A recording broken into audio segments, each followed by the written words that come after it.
L'État n'existe plus.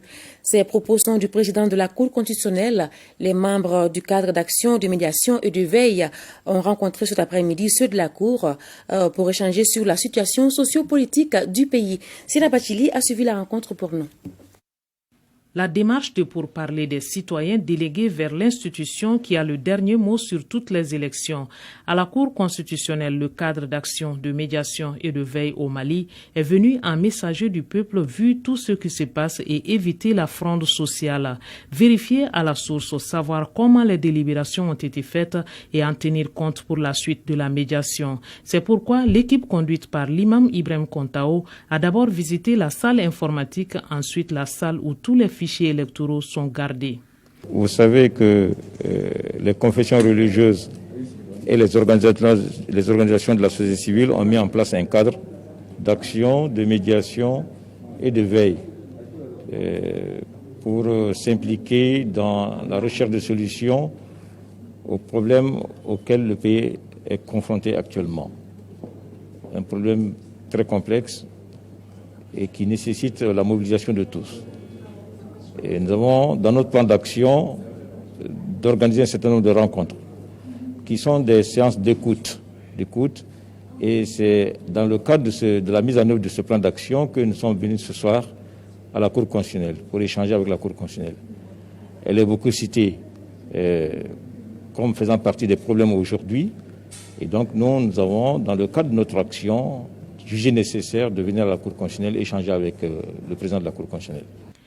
Les précisions faites pour cause de transparence, l'équipe s'est installée en salle d'audience. Et là, Madame le Président de la Cour constitutionnelle a fait ses précisions avant tout propos. La Cour ne peut pas se dérober de l'application de la loi. Quoi qu'il advienne, il faut que la loi soit appliquée par la Cour constitutionnelle. Sinon, c'est remettre l'existence même de l'État en cause. Nous ne pouvons pas en prendre la responsabilité.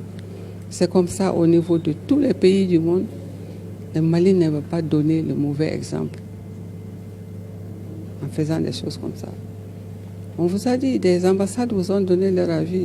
C'est clair, la Cour constitutionnelle ne laissera pas sa place, sinon c'est l'État qui disparaît selon son président, qui dit en outre qu'ils ne sont pas des orgueilleux, mais tout simplement des garants de la loi. J'ai dit aux religieux de jouer leur rôle, de faire en sorte qu'on en arrive à appliquer les lois au niveau de ceux qui sont chargés d'appliquer les lois pour que chacun se retrouve avec une protection légale. Sinon, à continuer de ce genre-là, nous allons perdre ce beau pays qui est là, qui a été là bien avant les autres. Et au niveau mondial, on admire le Mali. Mais personne n'est prophète ce soir. C'est pourquoi la Cour constitutionnelle est contestée, sinon nous sommes appréciés au niveau mondial. Par les soins d'un conseiller, la Cour a expliqué commune par commune les votes qui ont été annulés et le pourquoi de leur annulation. Ces bureaux étaient présidés par des gens qui n'ont pas été désignés par le gouverneur pour certaines localités. Une erreur de l'administration selon la médiation, mais qu'à cela ne tienne, les citoyens n'ont pas tous ces détails. La médiation propose donc de les relayer pour apaiser les cœurs. Nous avons écouté, nous avons entendu.